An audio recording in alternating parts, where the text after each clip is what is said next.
What's up guys, it's your boy Ethan. Hope you're having a great day. Welcome back to another video on the channel. Woo! Wolfgang, bringing the energy. Yes. Because he hasn't been here for 7 days in Vegas grinding things out. Love Holy that shit. guy. Brad, shout out to you, Brad. And alright, we're outside the Aria. Great view. And it's like day 8 of poker. That's it. We're wiped, but we're bringing out the content. We're gonna play some, I don't know what's going on. 1-3, 2-5. I don't think I'm ready for the 5-10 tonight. But yeah, we'll get in there. Roll the cool B-roll, Vegas cinematics. Hopefully you enjoyed this vlog and leave a like on the video. Let's get right into it.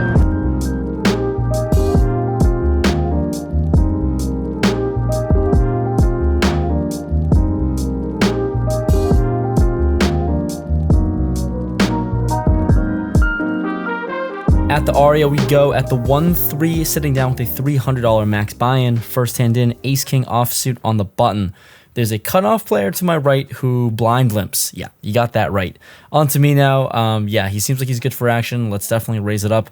I size up to $20. Small blind folds, and onto the big blind who has $78 in stack.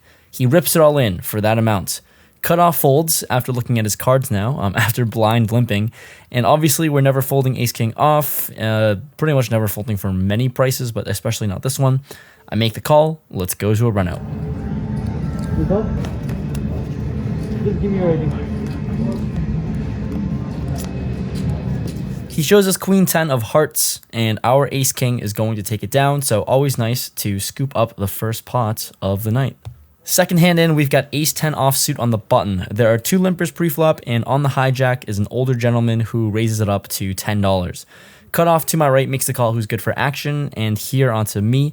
Calling here seems pretty terrible, mainly because we're going to go 5 to 6 ways to a flop every single time when we call. So I put in a relatively light 3-bet here up to $50. I think we're definitely able to isolate from all the limpers and at least let this hand go heads up or 3 ways. Anyways, action folds around to the hijack, limpers get out of the way. Who's the pre-flop raiser? He makes the call, cutoff folds, and we're going to a flop heads up, and he's got about $300 in his stack. Going to a flop, which comes 10-9-9 2 clubs. All things considered, really not a bad flop for us, and when he checks to us, this is definitely one we have to c-bet with our specific hand with top. So here, definitely putting in the c-bet, I size to $40. Definitely knowing here, given his tight range, I don't think he ever has 9x, but certainly can have jacks, queens, kings, and aces in range. He doesn't think too long before raising things up, putting in a check raise to $150. Like I said, we started the hand with 300 effective, so he's only got 150 behind, and this is one of the issues with only playing 100 big blinds deep. We're just playing way too shallow, and there's not a whole lot of maneuverability. So I'm not really thinking that our hand is ahead here too often. Realistically, the hands that we really beat here are like king 10, queen 10, and I don't think those hands are really going to be in his range making this move. So here, unfortunately, we're going to have to let this one go and fold, and we have to move on. Next hand, we've got pocket kings on the button. There are 2 limps from the under the gun and +1 player, and I'm really hoping on this very limp happy table, they've got stronger limping hands. I raise it up to $20 here, and only the +1 player makes the call, so we've isolated and we're going heads up. Flop comes 10-3-3 2 spades. He checks, and on an amazing board, we're going to size down here and size to $15, about 1/3 pot. Unfortunately, 15 is too much for him. He folds. Even better than kings this time, pocket aces on the big blind. There's an under the gun open to 12, and we love that. What's better is a cutoff calling and the button calling as well. Pretty much a dream spot here in 1-3 where people call pre-flop very, very wide, and hopefully the under the gun player's got a narrower range. I debate on the sizing, and I want to get calls here, but I don't want to go multi-way, so I size to $70. Realistically, it's a little bit smaller than we usually would because I don't want to scare anyone off too much, but unfortunately, they all just snap fold. Not really getting much action with our premiums, but at least we take down some money pre-flop. This next hand, we're under the gun with 6-7 of hearts. I opened it up to $15, and yes, we're playing 8-handed, and this is typically a fold all the time, but I'm certainly going to open up my range here at the lower stakes at 1-3 and see what happens. We get the +1, the button, small blind, and big blind all to calls, so we've got a lovely, lovely 5-way pot going. Flop comes ace, 10, deuce, 2 hearts. All around, pretty good flop that we could ask for. We have the flush draw. Ace highs are pretty good for our range. So when action checks to me, I'm just going to apply pressure to all one pair holdings. I size to $55. Action actually ends up folding around back to the big blind player, who thinks for a little bit and ends up telling me he's got a 10, shows us our 10, folds it face up, and he's providing some of the action, and I can't really knit it up all the time. So with that said, I flash on my cards of 7 high, and yeah, we're going to take this one down with our C-bet multi-way. Moving forward, since we did show him the bluff, we're certainly going to try to play it for value against him, as he's very prone to calling. Moving on, ace-jack off in the cutoff. There are 2 limpers to the middle position player, who raises to $10. I've seen him vary his preflop sizing, so here, when he raises such a small amount over 2 limpers, I don't think he has a nutted hand. Now we're in position. I decide to 3-bet to $40, standard 4x. Action folds around to him, and he quickly calls. So we're going to see what develops on the flop. Flop is 10-8-5 rainbow. He checks, and all things considered, ace-jack high. Not the best board for us, but we're still going to put in a C-bet. I size to $35, and I put him on some sort of small pocket pair holding when he just snap calls. So I guess we're going to see a turn. The turn is a 7. We've got some equity here with 2 overs and a gut shot. So when he checks it to me, I decide to check it back, see a free river. The river is another 7. Now he checks again, and I feel like bluffing just doesn't make too much sense here. Ace-jack high certainly has enough showdown equity to just check back and see what he's got. So I go with that. I check it back, and he wins with 8-4 of hearts. So that's interesting to raise that preflop in middle position over 2 limps. I guess I was right in a sense that his hand was not nutted.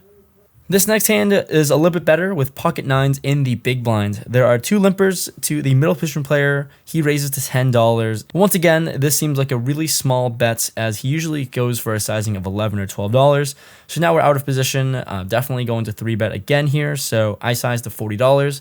Isolate from the limpers as they fold, and middle position once again calls pretty quickly. Let's go to a flop, which comes 6-6-3 rainbow. On a pretty static board like this with an overpair, I am going to C-bet $20. Certainly can get floats and calls from ace high and random holdings, as we really can't put many people on a range here, but he does make the call for 20. Let's see a turn.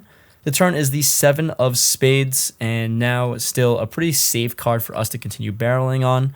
I decide to size up to $70 out of position to get some value from some draws or, some sort of 7x that might have gotten there. But when I put out this bet, he finds the folds, and once again, not getting too much value, but at least we're taking this one down. Another pocket pair we go, this time 8s in middle position. The player to my right limps, like we've said before, he's pretty good for action, so I decided to raise it up to $20. Action folds around to him, and as expected, he's not going anywhere. He's not folding, he calls. Flop comes queen, 10, 8, 2 spades, and he looks at his cards and checks, but he looks very interested at the board given his posture, and now we've got a very strong hand. This board could not be more wet, and I decided to size up to $45. Really trying to bloat up the size of the pot. We've got bottom set and a very strong hand. We're obviously very willing to go all in with this one. So he looks very interested and prone to calling a bunch, hoping that we get value from this very large sizing. But he thinks for a while and ends up letting his hand go. Have no idea how he did that, but he said that he had a straight and flush draw. I'm not entirely sure how we couldn't get a call or any value from that hand, but I guess good fold, man. I don't know. I guess we'll take it down, even though equities are drawing pretty slim. Happy to, I guess, take down $20. This hand here, our range gets a little bit wider with 10-8 of diamonds in the cutoff. Player to my right, open limps. Once again, we're trying to isolate and see what happens. I raise it up to $15. Action folds all the way around, and once again, he calls. So same old story as last hand. This time, flop comes 10-5-3 2 hearts. He now donks out $20, and with top pair, very horrible kicker. I'm not entirely sure what's going on here, since he is definitely good for action. I'm going to play this standardly with top pair, definitely not folding. I make the call. The turn is a 7. He throws out another bet of $20 again, and obviously on a card that pretty much changes nothing. I'm not going to fold for that price, for that same bet price. I'm going to call $20 again, see a river. The river is the ace of spades, pretty much the worst card I could ask for, and even worse, he throws out another bet. $30 is the price to see what he has, and folding is boring with a pair here. Kicker is very suspect, certainly losing a ton. We make the call. He shows us 10-7 offsuit. And yeah, we were right given that we're not going to lose this too often. Just hate seeing that he hit it on the turn, but I guess we're going to pay him off 3 streets. Last hand of the video that we're going to go over, we have King Jack off under the gun. Obviously, pretty wide ranges here under the gun, but given it's 1-3, and I think we should probably be playing more hands, I opened it up to $15. The button makes the call, and the big blind makes the calls, so we're going to a flop 3 ways. Flop is Jack 10 deuce rainbow, and here big blind checks to me. Top pair, good kicker, easy spot to c-bet, so I size to 30. The button makes the call, and the big blind also calls as well. This big blind player, same player from last hand, who can play a fairly wide range. We're going to a turn 3 ways, which is the 3 of spades. Assuming my hand here is pretty much just good all the time. Once again, action checks to me. I continue for another bet of $70, sizing down just a little bit because both players do have relatively short stacks. Now the button onto him, he tanks for probably a minute and a half plus. He agonizes over a spot. It seems like he really wants to fold, but it looks like his hand is just too good to fold. I'm not entirely sure what's going on. I'm putting on some sort of 1 pair Jack X holding, which makes a lot of sense. Queen Jack, Jack 9, maybe, I don't know if he plays Jack 8. Not entirely sure, but after thinking for quite some time, he ultimately ends up on a decision, which is an all-in for $160 total, so only $90 more. The big blind folds, and I'm just going to snap call this given the really long tank and assuming our hand is good. The button shows us ace jack of diamonds, so that sucks. The river is a 9, and we're going to lose this one, getting out kicked.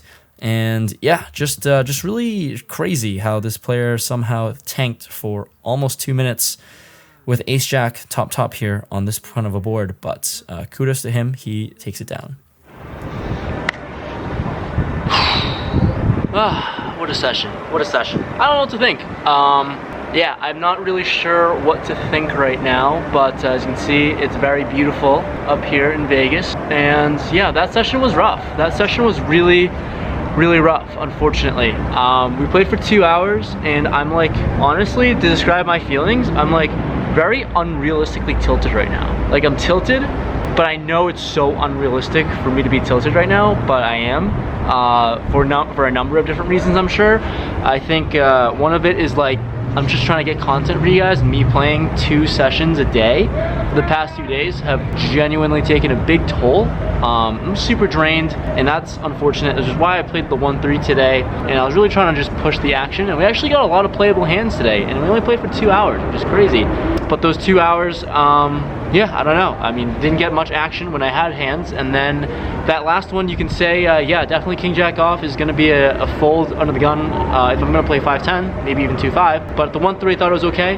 Widened up my range a little bit, and the button called, and action play in the big blind called, and the fact that he tanked for literally almost 2 minutes on the turn there was tough. And then he has ace jack, and we're just a little annoyed, but we're really drained trying to make vlogs for you guys. I have 10 videos up right now, and probably played in the past week, so 10 sessions played is gonna take a big toll, but hopefully enjoy the content. I'm thinking about playing another session later tonight. We'll see, we have to regroup, but I'm just like unrealistically tilted for no reason, just a 1-3, just kind of hold myself to a higher expectation of winning, and that's really not good for my mental state. But yeah, we're trying to get better, and hopefully you guys enjoyed this video. Leave a like if you enjoyed, and I'll try to de-tilt and hopefully mix in a better session, play a little bit better later on in the next video, hopefully. So be on the lookout for that. But thanks so much for watching. I'm just unrealistically tilted. I don't know. Leave a like if you enjoyed. But hopefully you guys have liked these Vegas vlogs so far. I'm trying to pump out the content for you guys, and hopefully you guys enjoy the effort there. So we'll try to regroup and figure it out.